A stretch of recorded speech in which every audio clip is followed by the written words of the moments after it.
Listen, I'm just connecting the dots here. I'm looking at the leak, people getting excited over Windows as an operating system. It doesn't happen every day.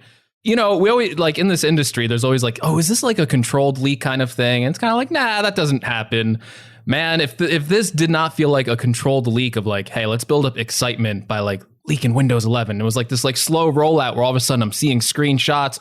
All of a sudden people got the full build. They're making videos on it. So I'm is this controlled to get hype around it? And if it was excellent work, or if it was organic and Microsoft just played into it, it's all right, unveiling this week, or because the unveiling was so soon, that's how it leaked out. Whatever. I don't know. I'm not a conspiracy theorist here. But the visual presentation of Windows 11, the way it looks and stuff like that, is a little bit interesting. I think a lot of people would say it kind of does look Mac OS-esque. Welcome to Geared Up. I'm Andrew Edwards. I am John Rettinger. Geared Up is your weekly look at the consumer electronics and gadgets world. And John, let's do it. We have an issue. Uh-oh. You and me have an issue? You and I don't have an issue with each other. Okay. But this week, we can't do the intro. We can't stick to best guest we've ever had on the show. We have guests.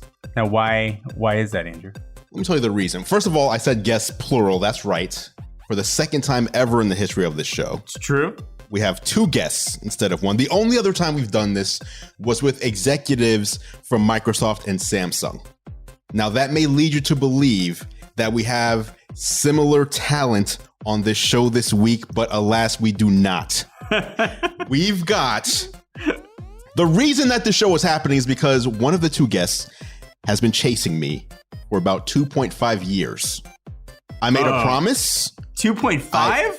2.5. I made a promise that I failed to keep for so long, but have never been able to forget. Mr. Travis McPherson. I'm going by McPherson. Woo! Travis person, but that's all right. That's fine. Oh, damn it.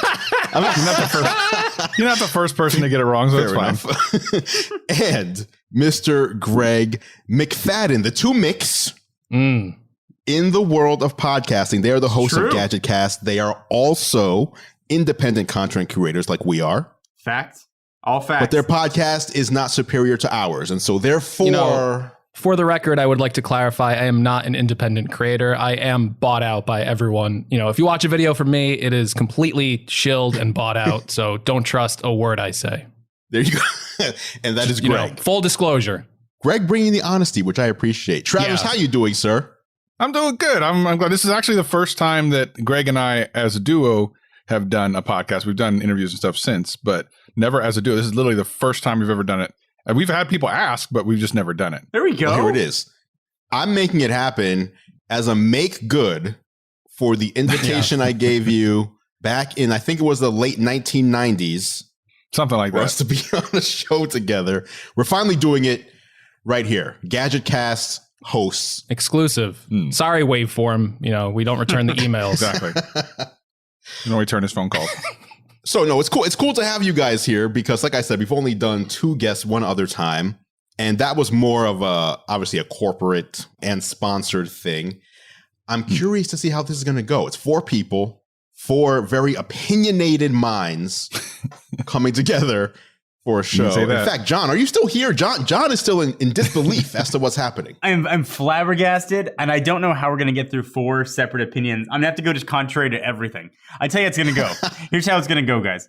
Andrew's going to make excuses for Apple and try to explain their choices and why they make sense, right? No matter what it is. You got widget. You can move widgets on the home screen now, and Andrew's going to explain to us for 10 minutes why that's amazing. And why we should be grateful that the Cupertino gods have blessed that with us. I'm going to say contrary. We're going to have a happy banter disagreement. And then you guys can come in and tip the scales the right way. Is really how most of the podcasts end up going. Towards my way. I mean... Naturally. On our podcast, we'll do predictions and things that are coming. And I take the road less traveled, right? There'll be an iPhone event in September. Andrew's like, okay, here's my prediction. They're going to announce a new iPhone. All right, John, what are you going to do? I'm like, well, all right, man. I'm going to go a little crazy. Let's say they announce a portless iPhone. And then he's like, John, this is my Andrew impression. John, You said on last week's podcast that there was going to be a portless iPhone. We don't have a portless iPhone. So just that's a preparation. I can just do this whole podcast as Andrew and myself. And Drew, take the week off. I mean, basically what we can do is end the show right there and just insert any topic and people will know from then on how this show is going to go. But let's just jump into some stuff. First of all, the two of you, let people know what GadgetCast is, how it came about, etc. Oh boy, Travis, you should tackle this one. I don't know. That sounds like a big picture question. Did Travis chase you for 2 years to get you to agree to do this? We should definitely do the story about the chasing of the Andrew thing. But yeah, let's real quick talk about GadgetCast. So GadgetCast is just something that Greg and I do on Sundays that it has become kind of cool. Like we've been able to do some really cool things on it. But really where it started was I already do live streams on Saturday mornings. And someone in the live stream was saying, hey, are you ever going to do a podcast? And I explained to them, I have done podcasts before. And I wasn't sure if I would do one for tech. I said, but if I did, and I just happened to look into live stream, and Greg happened to be in the live stream, and I said, I'd probably do one with Greg. I just randomly kind of said it, and he goes, I was actually thinking the same thing. So I was like, I mean, okay. Like, and the funny thing is, Greg and I didn't really know each other very much before that moment. And I said, all right, well, let's take it to the DMs. And then we just kind of shot some ideas back and forth, and it just started to work out. And everything we always hear, especially at the beginning of our starting GadgetCast, was that we had this kind of chemistry that worked for whatever reason. And I think it's just because we really like and respect each other, but we also have fun with it. So for sure, the cancel Greg movement, which is something that I started, I think even before GadgetCast, plays a deep role in the podcast. But Greg and I are having a lot of fun with it. And we've got to talk to a lot of great creators. I think one of our first guests was John, wasn't it? Yep. Long time ago. Yep. See, Andrew, I get out there in the world. Listen, so I'm waiting for my invitation. I'm just saying. You were literally on last week. That's it was the after show. It was the after show. This is true. Greg, you have anything to add to this story? I thought Travis summed it up so well that I don't know if I could add anything else to his speech other than that. At the beginning, I think there was a lot of chemistry, but like any relationship, it's been a little bit strained recently. No, I'm just kidding. No, everything Travis said is true. Like I was looking to do a podcast for a long time, and it was kind of like, well, do I want to do a solo one? I don't think I could fill an hour of me just talking. That would be so boring, as Travis would attest to. So when Travis said that he was interested in doing a podcast, maybe Greg, I was like, you know what? This could actually work out. This could be a lot of fun. We've been doing it for what, over a year? I don't even know. It feels like we just started or something, like 2 years, right? So we've been doing it for a while now, and I still have a blast every Sunday we do it. So check it out, GadgetCast in your favorite podcast app, and also, unlike us, you also have it on YouTube in video form. Yes. So check those out. Today's Prime Day, gentlemen. Any of you guys picked up anything for Prime Day? Oh boy. I mean, I'm pretty excited about ordering all those GPUs. I think that's really mostly what I'm excited Funny about. you say that, John. Funny you say that. Literally, Greg and I had this conversation yesterday. I want to hear what you and Greg have to talk about GPUs, because he literally wants to build a gaming PC, and the lack of GPUs is an issue. So I would love to hear you guys talk about that. I have experience with that the past week. Yeah. So for Prime Day, as Travis was explaining, I was looking for some deals on some GPUs or anything gaming related, and I have not discovered anything that I want. I did find a gaming monitor, which Travis, we were talking about GadgetCast the other day, how I was thinking maybe I just get like a 48-inch LG OLED and set that up as my gaming monitor, because the options out there aren't all that great when you're looking at like picture clarity, resolution, and refresh rate. And I actually almost bought a Samsung monitor today, which had like 240 hertz refresh rate. And it was actually a pretty good deal, like $550. But I literally just canceled it before hopping on here because I was like, I don't know. I want like 4K as well. So I wasn't satisfied completely. But yeah, I'm having no luck finding anything on Prime Day. I'm very disappointed. If you're willing to go already built, there are options. Like there's some pre-built options with GPUs in them. But finding any GPU on, Prime Day was like a ridiculous example, but finding any GPU for retail is next to impossible. Yeah, and that's where I'm at right now, is I'm looking to just go pre-built, even though I want to build my own. But every time I price anything out, you got like GPUs that retail for like $500-$600 going for like $1,400 on eBay, more than double the price. So I am forced to buy pre-built, and then every time I look up advice, because I'm not like a PC guy, it's don't buy pre-built, build it yourself. And I'm like, no, you don't understand the situation I'm in. We even got those comments on GadgetCast last night, like, no, don't do it. And I'm like, what other options do I have here, folks? I gotta get something. We're in this crazy bubble that, I mean, the average person outside of the tech, no one's building PCs. The percentage of people who buy a PC, no, I'm not saying no one. I did last week. First of all, I don't know what the hell you built, because it looked like you were building a car. Why was that thing so huge? Wait till I'll show you guys video on it. Wait till you see this thing. It is good Lord, unbelievable. I'm just saying, when you look at the people who buy PCs, even just personal PCs, so not work computers, and then you compare it to the percentage of people who build their PC, most people are just buying pre-built PCs. So when people are like, don't you dare buy a pre-built PC. That's what most people are buying. This is coming from Senor Mac, Mr. Mac, El Macarino. I have a Surface laptop. And did Microsoft send that to you? They exactly. They did. So, I mean, listen, gentlemen, grain of salt for the words coming out of Mr. Edwards' mouth here when it comes to PCs. All I'm saying is, it seems like the smarter option today, and John, you correct me if I'm wrong. No, you're is correct. To go with a pre-built PC. No, you're actually especially if you don't want to get screwed on the price of the components. No, you're absolutely correct. A lot of people that I talked about are buying pre-built PCs and then essentially stripping them for parts. Yeah, selling off the parts. Like they want a 3070 or 3080, 3090, whatever. They're just buying a pre-built one, pulling out the GPU, and then just kind of selling parts. And it sounds like the companies that do pre-builts are not overcharging for those graphic cards. That's the only way to get essentially a like retail-ish GPU. You have to bundle it with, whatever processor you're doing and motherboard, all that kind of stuff. From all the research I've been doing like this past week, it's like, again, that graphics card, the 3070, which is a pretty popular card, $1,400 on eBay, but like if you buy like a pre-built PC, it's like $2,000. So you're getting a whole PC like almost around like the same cost as just the GPU that people are selling. And yeah, I've seen a lot of things on like Reddit where people are just stripping the components completely for whatever parts they want, whether it's for the GPU, and then some people are trying to sell it off, or some people are like maybe giving that PC to someone else with their old graphics card as like an option for them to game on. Incredible. It's a whole thing. Yeah. And, Austin Evans has been doing a lot of great content surrounding this, like with the kind of shortage of GPUs, and ETA Prime, who has a great channel on YouTube as well, has some really great content. And I'm not like super hardcore into the PC game or anything, but I do like to watch, for example, Austin. And he's just been spending a lot of time helping people figure out, like, how can you get a gaming PC now with things that are available? And I think his latest one was using like a gaming laptop, which was another alternative. So it was really interesting to see. It's just weird to me that this shortage isn't exactly new.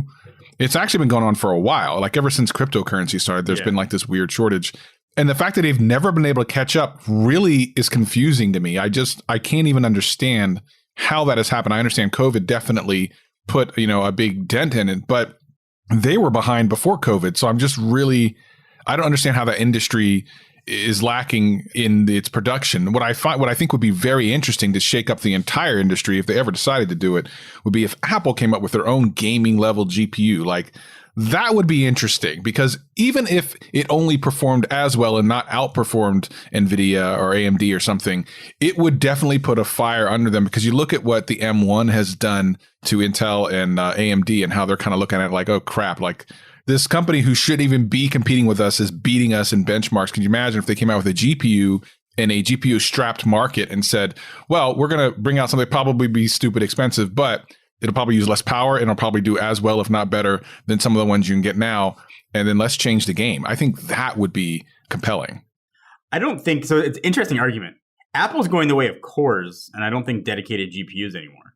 But it is going to be interesting to see what they do with the Mac Pro, right? Because obviously there has to be something that's modular that goes in there. So whether or not they just do cores or how they integrate it, I think will be fascinating to see.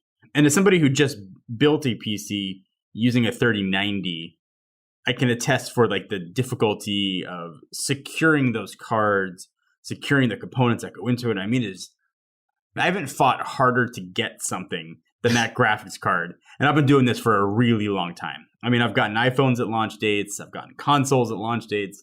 Getting a graphics card was unbelievable. What was your process? Like, give us a peek into how this went down. So listen, I've built a few computers, but I am not an expert. And the level of computer that we wanted to build with custom water cooling and bending acrylic pipes was just out of my area of comfort. So we worked with Terrence, known as DePoets, on TikTok is his big platform. Really talented, very nice dude. So we worked directly with EK to get us a GPU. EK does a lot of the water cooling components. So they secured a 3090 for us, but it took almost 3 months. Wow. We started with like 3080 and then we were able to get 3090. Just to get any GPU took almost 3 months, maybe 2.5 months to actually have it, to physically have it in our hands. I mean, that's ridiculous. And if you get it in your hands and it's defective, you're out of luck. You're out of luck. Like, that's ridiculous. You are out of luck. So speaking of crypto and everything, we are talking about having Jimmy on the show in a future episode. Actually, John, you're going to tell us after the show.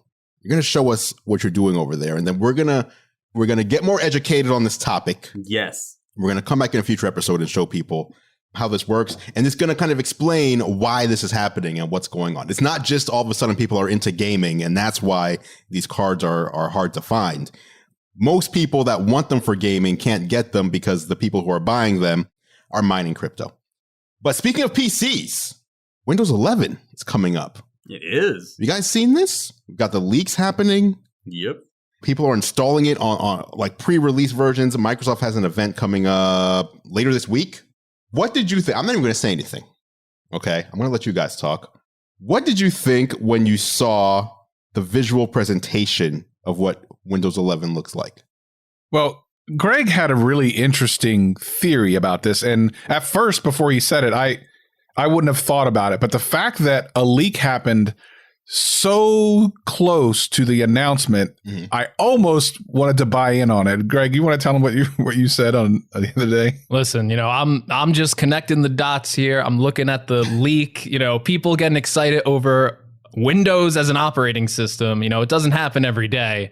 We always, like, in this industry, there's always like, oh, is this like a controlled leak kind of thing? And it's kind of like, nah, that doesn't happen. Man, if this did not feel like a controlled leak of like, hey, let's build up excitement by like leaking Windows 11. It was like this like slow rollout where all of a sudden I'm seeing screenshots. All of a sudden people got the full build. They're making videos on it. So I'm like, is this like controlled to like get like hype around it? And if it was like excellent work, or if it was organic and Microsoft just played into it, it's like, all right, unveiling this week, or because the unveiling was so soon, that's how it leaked out. Whatever. I don't know. I'm not a conspiracy theorist here. But the visual presentation of Windows 11, like the way it looks and stuff like that, is a little bit interesting. I think a lot of people would say it kind of does look Mac OS-esque. And I thought that too initially, seeing everything like centered. I know people who have had like this leaked version of Windows 11, you're still able to go into like settings and toggle things kind of back to how they were.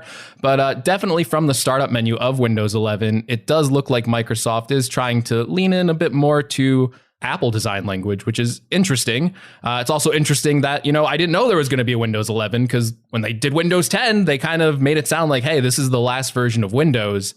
And I always thought, well, Windows 10 obviously isn't the last version. There's always going to be updates after that. But I didn't think the naming scheme would change. Like, every year Apple has a new Mac OS, whatever they want to call it. And it's more like small changes. But yeah, it looks like we're getting bigger changes with Windows 11. I'm not sure what to make of it. It only takes one person who has access to test software to leak it out. So, it doesn't take Satya Nadella to give the stamp of approval for, let's go for a leak. Like, it just takes one person, throw it up on BitTorrent, or is BitTorrent even a thing? Wherever people leak stuff to, wherever you download these things from, it just takes one.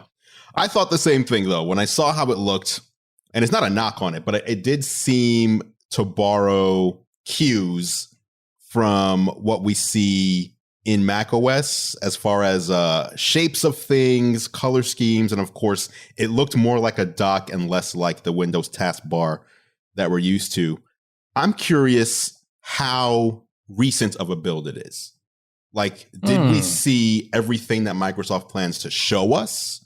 Or did we see something that's several months old that is very unfinished and unpolished, and later this week we'll actually get something impressive? I don't know. What would impress you? What would be impressive? Can I jump in there? Of course. From what I understand, it is a relatively early build of what was going to be Windows 11. Okay. What leaked out. I also understand that there are a lot of things that Windows 11 will have that has not been leaked out yet, and a lot of features that have not leaked out yet. And I think certainly, like you said, it borrows aesthetics from Mac OS, which borrowed heavily from Linux. So I think they all kind of borrow from each other, ultimately. I think Microsoft, and it's weird to even say this out loud, Microsoft is a company now, the Satya Microsoft, that gets it, right? They make some of the They make some of the best apps for iOS and Android. They're agnostic when it comes to mobile. They're a company that gets marketing now and gets the hype behind it. I would imagine that somebody knew something about this leak happening, right? Like, I think it's, like you said, it seems pretty obvious, but I still think Microsoft has a lot of surprises up their sleeve for the announcement, because this build has a new launcher or start menu, whatever you want to call it, but the rest of it looks like Windows 10. Yep. And the File Explorer looks like Windows XP still. So I think there's a lot of things in there that still have not been fine-tuned yet. I cannot imagine that Microsoft is going to continue with 2 or 3 very distinct design languages inside of one operating system. What do you want to see? What would excite you about Windows? What would make you, during the presentation, say to yourself, I cannot wait to download this? So this is what I would do if I was Microsoft. I would work really heavily with Google, and I would try to integrate somehow a seamless integration between the core of Android and Windows for messaging, for duo calls. So the ecosystem, quote unquote, that people have with Apple can extend cross-manufacturer on Windows. If you're going to try to get people to upgrade, buy new hardware, I think that's an amazing way to do it. That aside, Microsoft has, like I said, 3 different design languages inside of Windows, which looks, depending on what you click on, it's like you're back in a time machine. So having that kind of being modernized, I think would be awesome. I think Windows doesn't get a lot of credit, though. I think people look at Windows and they still think of like Windows XP, Windows Millennium, Windows 8. Windows is really solid and really fleshed out and a really good option for a lot of people. If you are not locked in a competitor's ecosystem, there's a lot of compelling reasons to look at Microsoft. And what they can do is make those reasons more compelling. Lean into their strengths. I think if they do that, they're going to have a huge success on their hands. Okay, fair enough. We'll see. Later this week, I believe it's Thursday that the event is happening. The next iteration of Windows. They haven't even officially announced Windows 11. It's just, we know the name due to the leak. Yep. So yeah, later this week. So we'll talk about that more next week. One quick thing I noticed today when perusing the news is that Cyberpunk 2077 is back on the PlayStation Store. I didn't realize it was gone this whole time. Yeah. Sony stepped up and basically protected their users from what many consider, I mean, a lot of people like this game, even in its current form. Many see it as an abomination and just as big a broken promise as I had made to Travis so long ago. More than 6 months it was gone from the PlayStation Store. Yeah. And now that it's back, but with warnings. So Sony is basically like, hey, it's back. You can play this still, but it's not, purchase on a PS4 is not recommended, it says. For the best experience, you need a PS4 Pro or PS5. What do you guys think about this?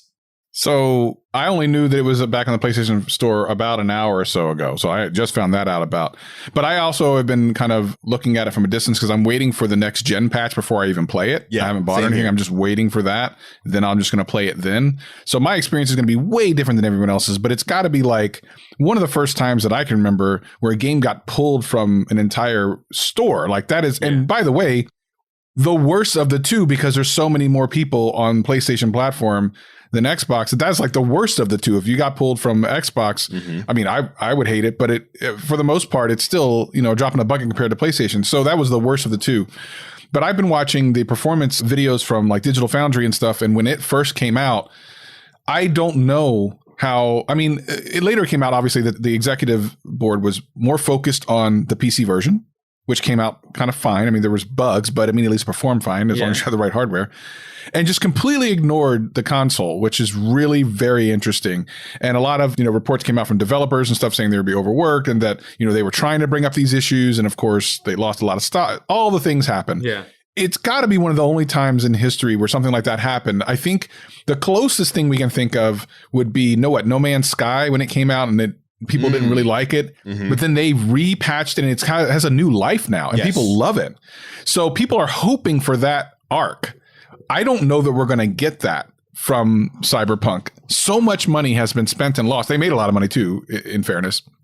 But when you burn Sony, I don't know how that's a good business plan. But more than that, why did Sony approve it? Because they knew the performance on PlayStation 4. They must have tested it, right? Someone there must have tested it. So it was a failure on their part as well. They could have pushed back and said, no, the performance here is not good enough. It's just ridiculous. Like I was looking at some of the performance, especially when it first came out, there were sections that it was getting like 20 frames per second on the base PlayStation and a little bit less than that on the Xbox One.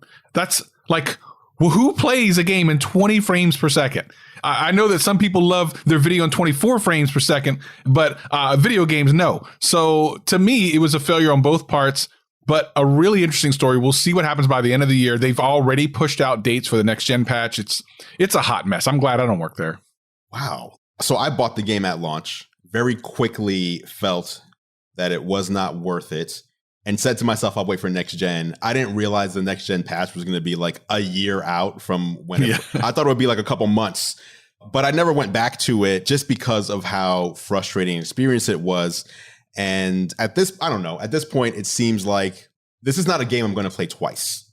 So if I'm going to play it, I'll just wait for the next gen version and play through like the best possible version of the game rather than the mess that it was. But do we know? I didn't realize, it never occurred to me, I guess, like Sony, Microsoft, Nintendo, etc.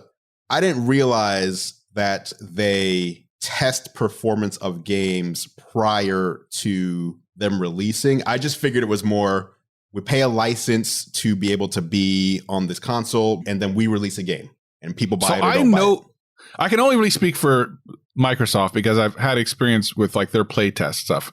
I know for a fact they playtest stuff. I don't see why Sony wouldn't do the same. It makes no sense for them not to. Okay. And I'm sure if they didn't up until this point, they will now. But I'm sure that, you know what I mean? Like there's no way they don't now.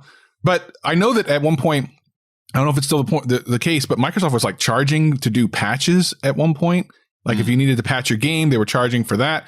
So there's a process by which these games get approved. I do not believe that Sony and Microsoft were just like, yeah, just put any game you want up. We're not going to look at it at all. I don't believe that. Now, whether their SOP failed or they knew it was going to sell so much and they just didn't realize that it was a horrible experience, or I don't know what happened there. But I place the blame just as much on Sony as I would Microsoft. And if, like I said, if they weren't doing it before, they need to be doing it now. Microsoft never took the game down. So, and the game on Xbox One, it wasn't much better than PlayStation 4. It was worse. It was worse. They just left it alone, though. It's like, hey, we'll take this win. Like, it's a terrible game, but the only place you can get, it's kind of like a Microsoft exclusive at this point. We don't have many of those, so we'll just use this in the meantime until our real exclusives come out. Speaking of which, E3 2021. We talked a little bit about this last week. We were mid E3 last week, and now it's in the rearview mirror. Love to hear your guys' take on it. The reason I'm asking you guys about games this week is because it's rare that we have people on the show who I would consider to be more than just like a casual gamer. You guys are buying games. You're playing Game Pass regularly. PlayStation as well, Greg. Yes. I know. Yeah. Andrew. What's up, John? So what do you got? We talked about the usual suspects, right? We talked about Halo. We talked about Game Pass. Yes. We talked about sort of those big things. We did not talk about Nintendo. Correct. Had not happened yet. We didn't talk about the lack of new hardware. Breath of the Wild 2, I don't know what they're calling it. They didn't really tell us. Coming soon and officially. Now, if memory serves, though, every time we've had a new Zelda game, it's come with new hardware. Am I mistaken on that, at least for the past few versions?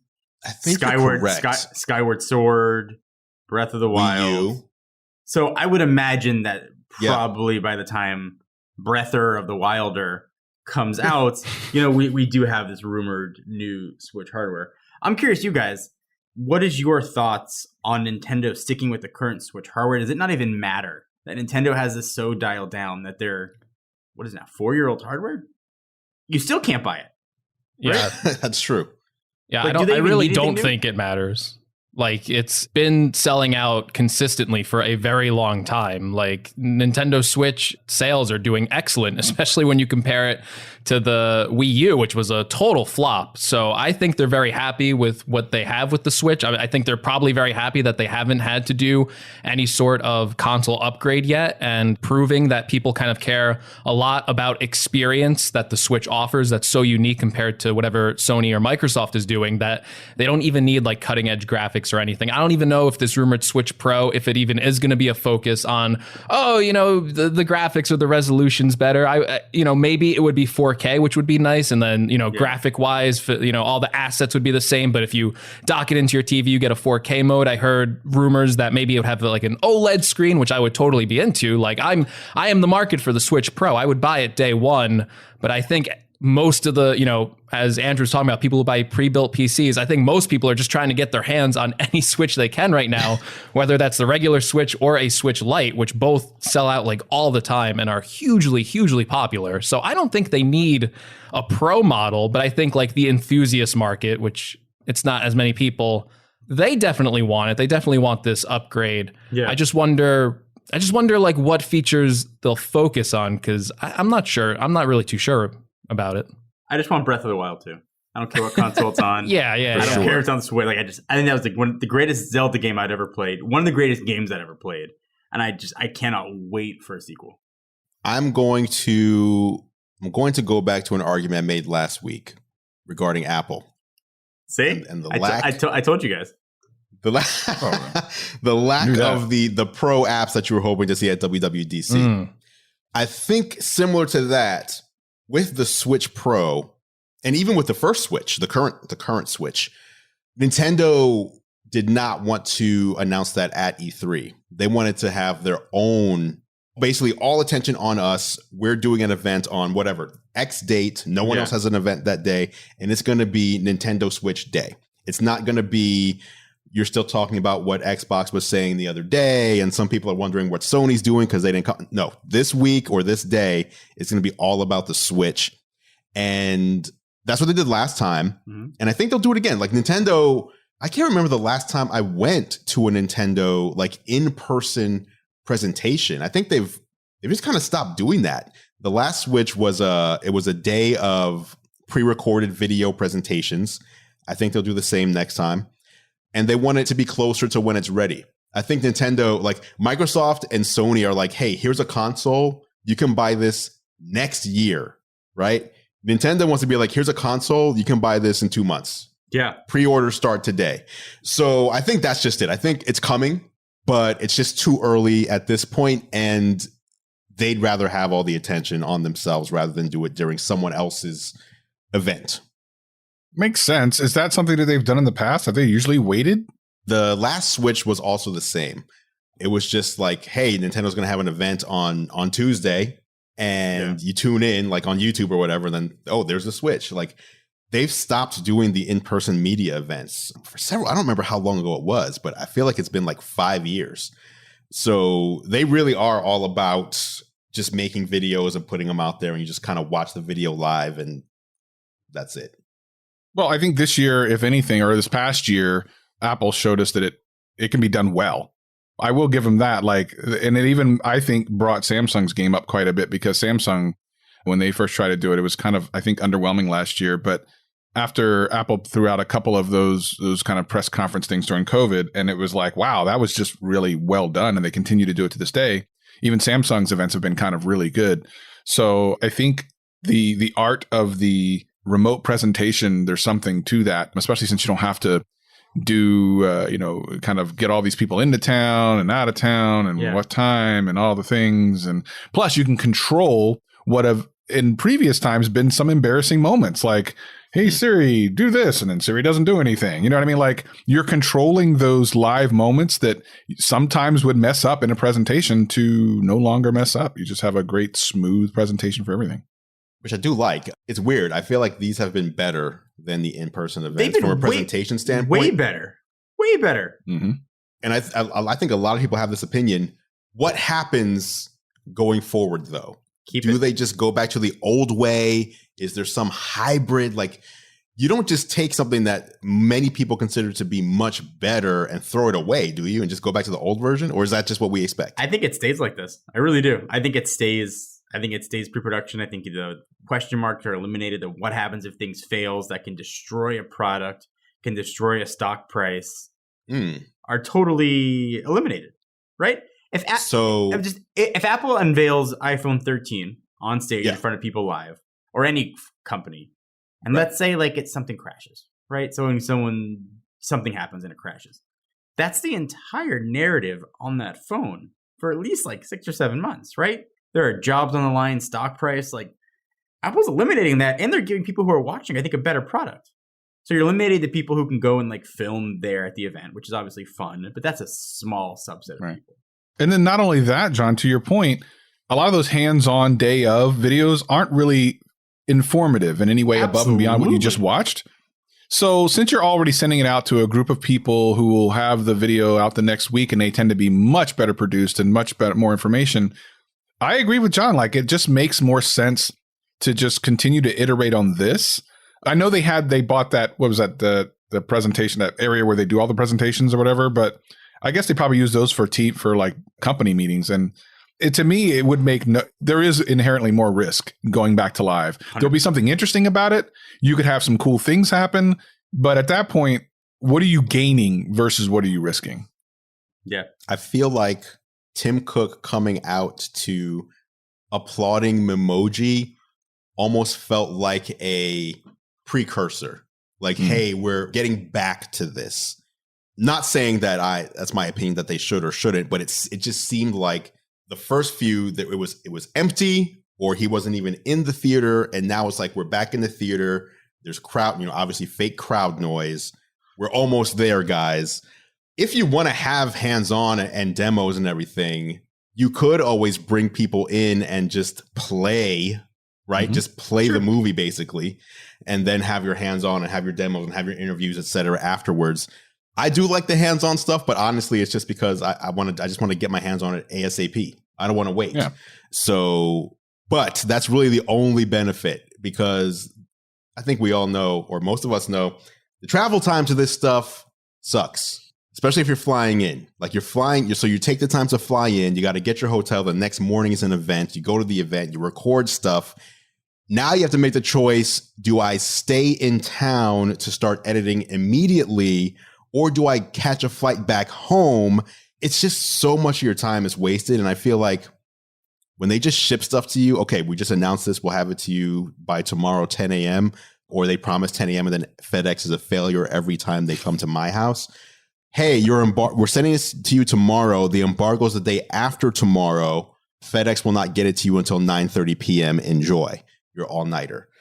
That's happened to me twice this year. But other than that, though, I love these pre-recorded things. Yeah. You get all the information. You don't have to go anywhere. You can start working in the place that you are most comfortable instantly the second they finish. I see no downside. But I feel like they see a downside. I feel like they want it to go back to what it was. I think so. I'm trying to think back to all the pre-recorded events we've had, and the stuff they announced is pretty easy to understand at all of these events. They're iterations of products we've already had. I think the live event is more beneficial when it's something new. And, they are obvious. There's a lot of rumors of stuff they're working on behind the scenes, whether it's like AR glasses, virtual reality headset and stuff like that, that when they do that type of event, if they do a virtual event, I feel like it does kind of take some of the hype out of the event. You look back at some of like these virtual events, even though they've been extremely well produced, they flow really well. You get all the information you need out of these things, especially for like iOS software and stuff like that. I don't really think there was too many like wow moments, you know? And if you go back and look at old live Apple keynotes, sometimes there's, even in the Tim Cook era, sometimes there's just like that wow moment of like, ooh, they really did that. And you get all the cheering and stuff like that. And I think when they unveil something new, something that no one's ever seen before, having people there that can test it would be very beneficial to them, whether or not it's like a pre-recorded thing, like you said, Andrew, and they just sit you down and have you watch a video and then have you do hands-on, or whether it's an actual live event with Tim Cook coming out on stage, or a mixture of both of those presentation styles. But like, say they announce like AR glasses like that, I don't think Apple would want you to take their word for it. I don't think they'd want to like show it off at a virtual event and then like, that's it, that's all, because people are inherently they're critical, they're skeptics, they're cynics, and they're going to say, this doesn't work, that looks bad. And I think Apple does value having that initial hands-on to wow people and get that information out there. I agree. The other thing I wonder about, when you were talking about the AR headset especially, in the past, so you'd have an event and you go out and then it's a free-for-all. Everybody's trying to grab devices. Madhouse. Okay, you got the red one. Let's swap. I have the green one. You give me the red one. Now I'll record the red one. What is a company's responsibility going forward to where someone just used a headset and now I'm going to put it on my head? It's going to cover my nose. It's going to be in my, like, someone just used the phone. Now I'm just going to grab it from them. Yeah. Like, do we just go back to what it was, or is there like new protocols that will obviously make things more time consuming or more expensive? Like if they need to have a phone for everyone that only stays in their hand, right? Or a headset for everyone rather than just passing around. I'm curious about the whole thing, how the pandemic will change things going forward for this kind of stuff. I really don't think it's going to change anything long term. Maybe for the first unveiling of a couple of these things, there's some sort of protocol. Maybe you got someone wiping stuff down. But like the fact of the matter is they have Apple stores with demo units and people go in and play with those devices. So many more people go and play with those devices and are at risk for sickness and stuff like that. I live in New Jersey. We have a really high vaccination rate to the point where like things are pretty much back to how they were before any of this started. Like you go into like a bar, it is full of people. You go into like anywhere, all the mask requirements are gone. So you walk into like a grocery store, and even though like maybe I'm still wearing a mask, I see people just like no mask, and everything feels kind of packed. It feels like there's a lot of like pent up people have been waiting a long time to go out and stuff like that. And I think that will eventually transfer over. I think Apple and companies like that and in that status will definitely be more conscious of it, especially navigating this first year of this like post-pandemic. But I don't know. I don't envision it long term. I just feel like it's human nature to go out and like connect with people. And I feel like that's going to be almost impossible to like completely get rid of. Fair enough. Travis. Yeah. Let's talk about your feelings on the iPad real quick. Obviously, anyone can jump in as he's moving around. I love it. Look at that. It's like he has a cameraman. You should do like all your videos like that. Just like, hey. So he's using the new iPad Pro with Center Stage, which follows you around as you move so that you kind of stay in frame. Oh, look at this guy. Wait, what are you doing? That's not as smooth. Something's wrong over there. Yeah, I'm just moving my webcam like a normie. So the reason I bring this up is, Travis, you are one of the few people who I know who at one point was doing the majority of your work on an iPad. And so like I know several people personally who do use an iPad as their primary and only device. But I think when you go into the tech creator world, or even just the people who consider themselves like tech fans, that's way less people. So for example, my grandmother uses an iPad exclusively for everything she does, doesn't need a PC, doesn't need a Mac. But people who do video editing, for example, will usually say this is not a desktop replacement yet.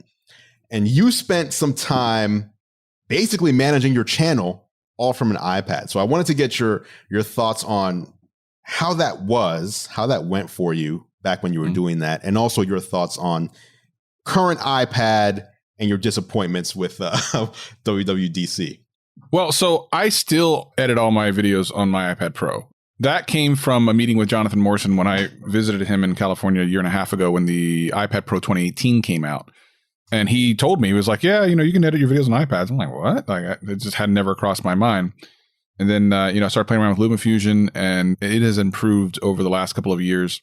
And I still use it to this day. I even tried to use Final Cut for a while, but I'm just so much faster with LumaFusion. And it's not like my videos are very complicated anyway, that I just kind of stayed with this workflow. Now, to be clear, I still have a Windows desktop with multiple monitors, and I use that for like some thumbnail stuff and other various things. But I edit exclusively on the iPad Pro. So to me, it's a machine. It's my professional machine, if you want to call it that. I love iPads in general. I think that they're great, especially as a living room device. You come home, watch TV if you want to look something up. I just think that, especially the iPad mini, which is one of my favorite kind of versions of the iPad, I think they're just a fantastic device. The Pro is just in a weird place right now because it has been promised to be so many things, and it is still so powerful. So there's been thought about like, well, how much more powerful can it get without apps to really support the power that it has? The power that it has now, obviously, is desktop level. I mean, they're selling iMacs with the same processor, the same Thunderbolt. Like, it's the same. It is desktop powerful. But even though there's some great apps, there's none that are really taking advantage of the 8 to 16 gigs of RAM on these things. There's none of them that are really taking advantage of the M1 like capabilities of this thing. And I would argue some of them probably aren't even taking advantage of the A12. I mean, like the A12Z and Y and everything that was out there. I mean, or X and Y, whatever. Who cares? It's dumb. The 2020 and the 2018 versions are the same thing in my mind. But the reality is, I went into WWDC just hoping that we'd get some pro apps. I don't necessarily mean that we had to or that I was guaranteeing it, but it just made sense based on some things that Apple had done that they had never done before, like actually tell you how much RAM was in an iPad. They've never done that before. It was in one of the things on the screen. And I was like, why would they do that? They've never done that before. Plus, they had like different RAM configurations depending on how much storage you got. When have they done that before? Like these weird things they never done before. And it just seemed to make sense. Now, in fairness, we could still see these things happen. It's just that it made so much more sense in WWDC because the timing was interesting. The iPad Pro came out. Yeah. It was only a couple months later, WWDC. You think it was a 1-2 punch. Like, so much about it made sense.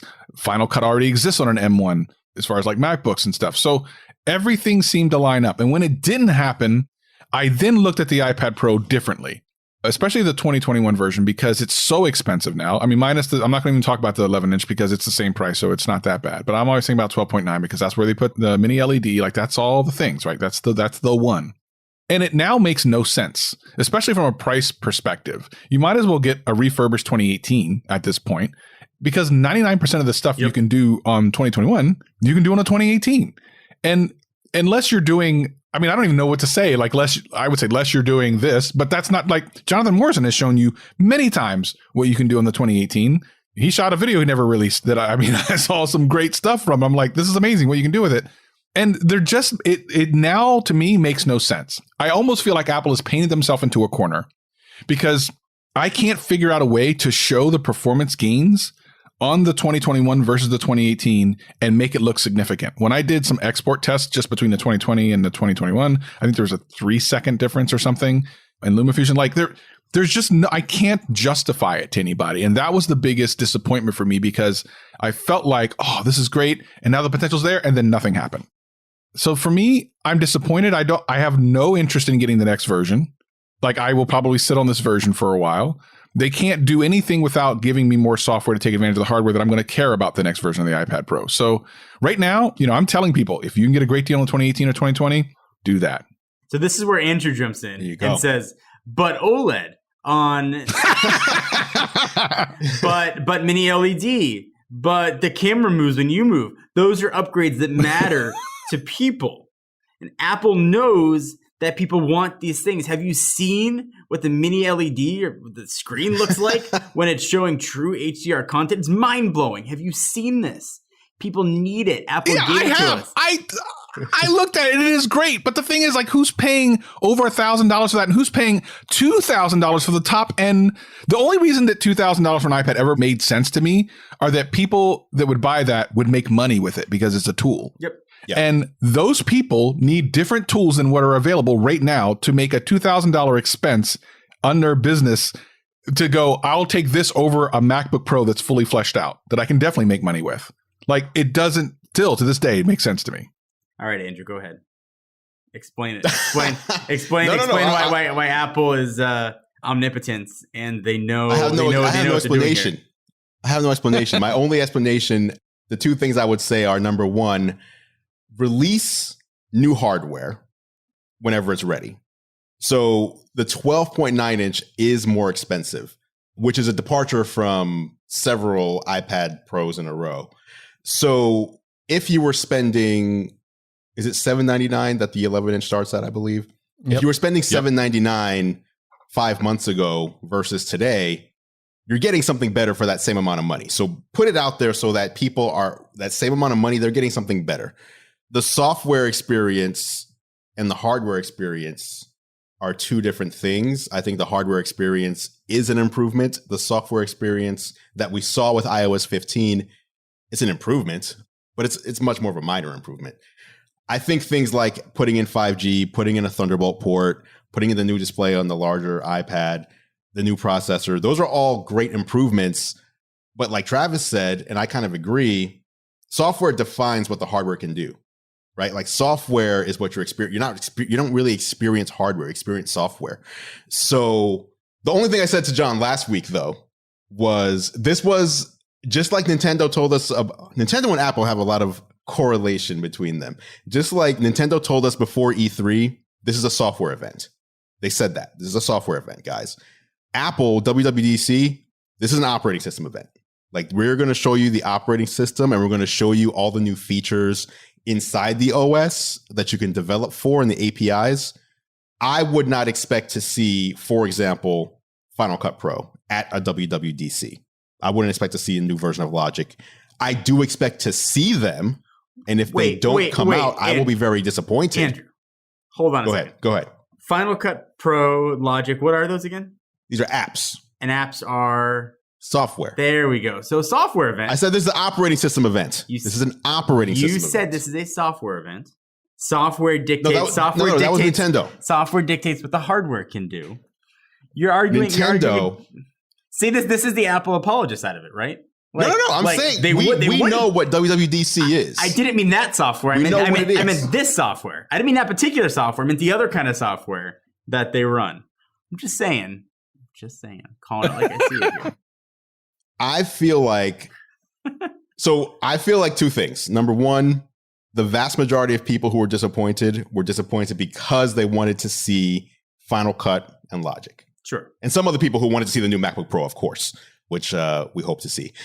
But I also feel like those two apps that so many people were disappointed by, what percentage of users are using those versus who are using FaceTime, right? Like, Apple focused on the operating system. Here's what everybody will have access to in September or in the fall, whatever.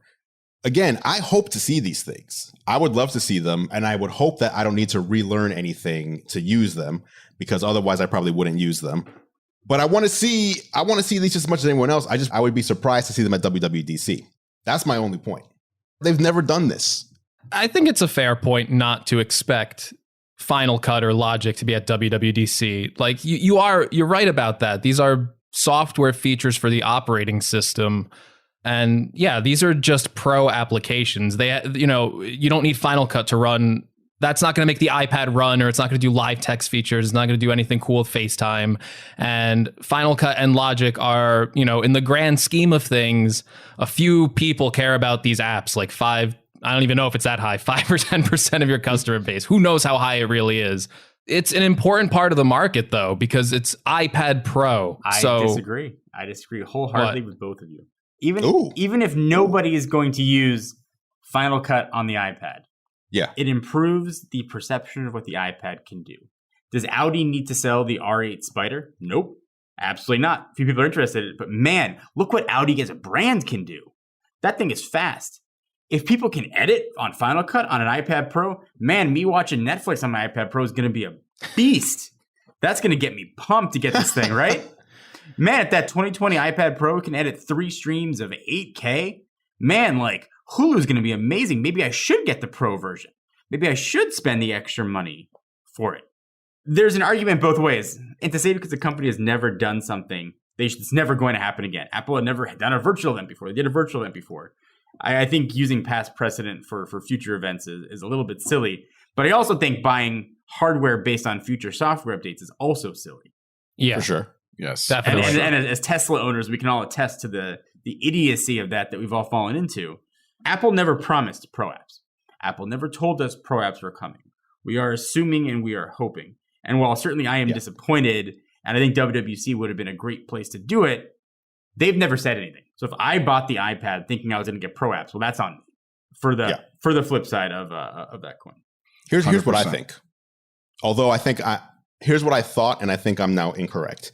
Final Cut for iPad Pro would have been a great announcement during wherever they show off the M1X, M1, whatever, MacBook Pro. Here's what the MacBook Pro can do. Oh, and by the way, similar to how they showed you what was it called? The continuity coherence between Universal control. There you go. Universal control. Here's what you can do on your iPad Pro in the new Final Cut Pro app. So kind of matching those up. But Final Cut Pro just got a small update, I think a week ago. And they rarely update Final Cut Pro, even on the desktop. So it feels like, oh, an update just came. So, okay, I guess we're going to wait another 3 months or whatever before we see the next one. Unless this update also sets up something like what an iPad can do. But I agree. Software defines what the hardware can do. And if the software experience is lacking, then what is the point of having such powerful hardware? So I think Apple showed their hand during the presentation a little bit. And it was what really kind of, I don't want to say depressed me, but really kind of started to sour me on the Pro, because first of all, we have to remember iPad OS is for all iPads, and there's more regular iPads out there than Pros.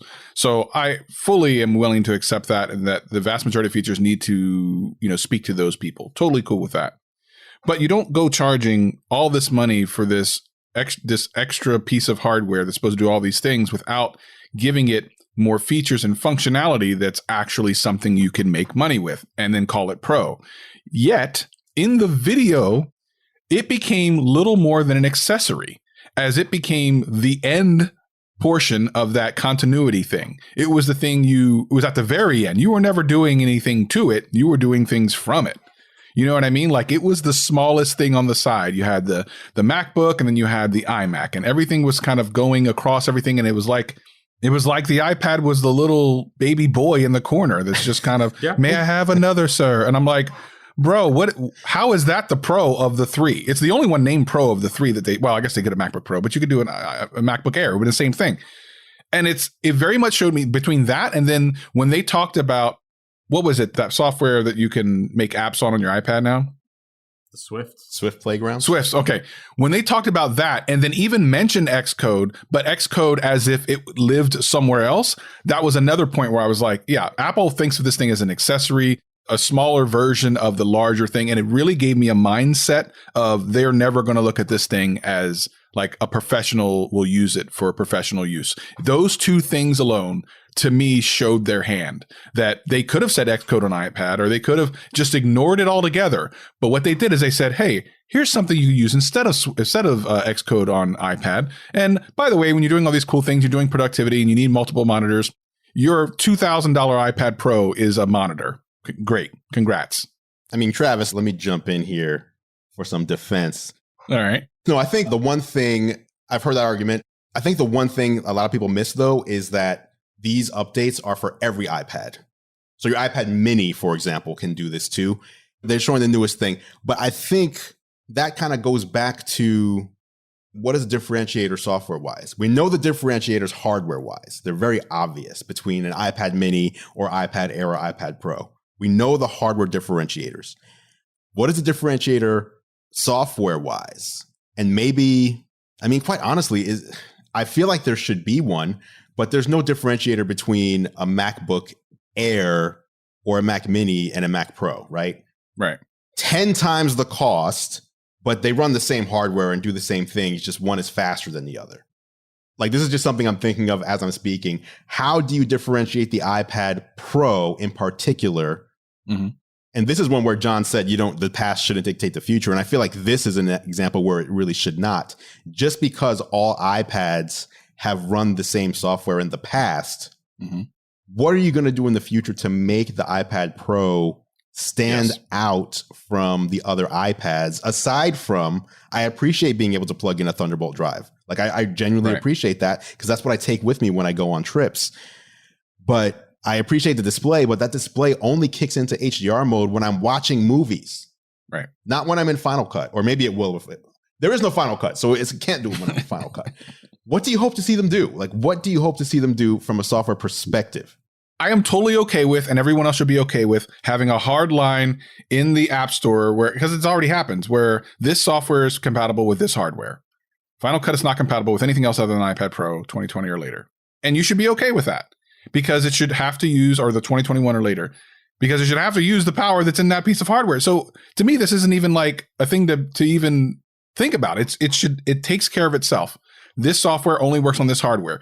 The person who buys an iPad mini is not going to try to, well, maybe they will, but they should not try to put it on Final Cut on an iPad mini. Like, you're not going to pay $300 for software when you paid like $350 for your, I mean, well, you might if you get the stupid keyboard. I mean, good googly goo.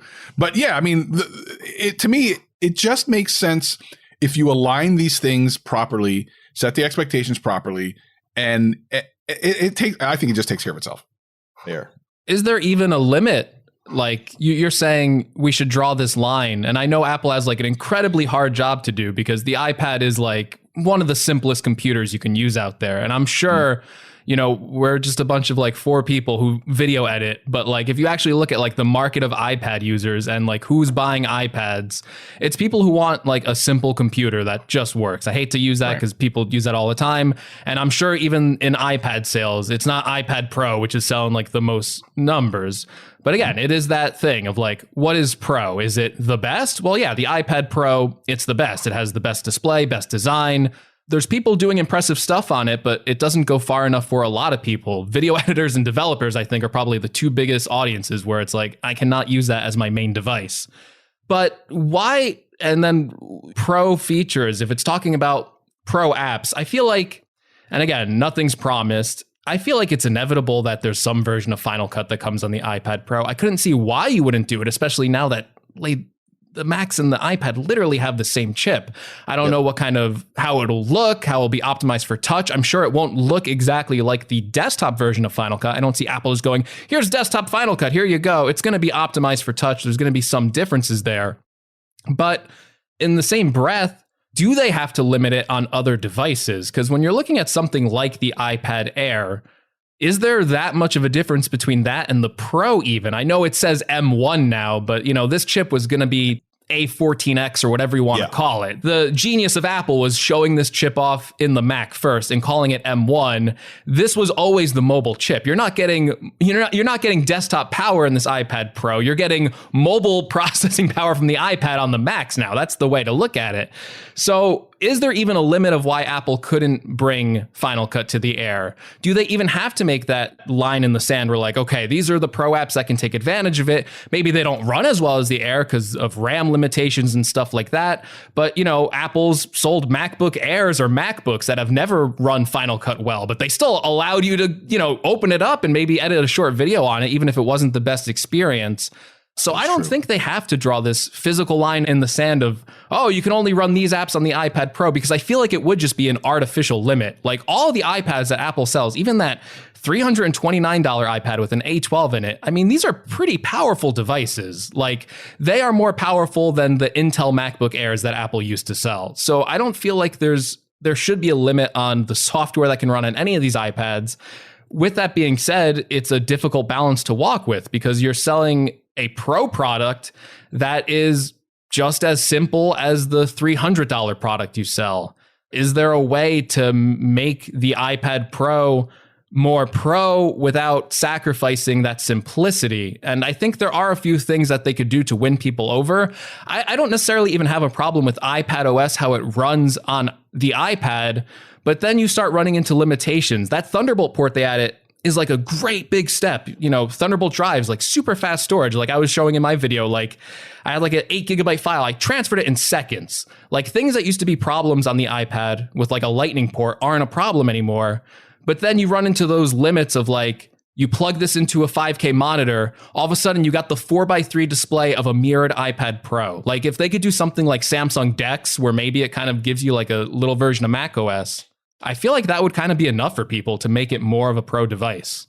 I appreciate that sentiment. With that, gentlemen, thank you for joining the show.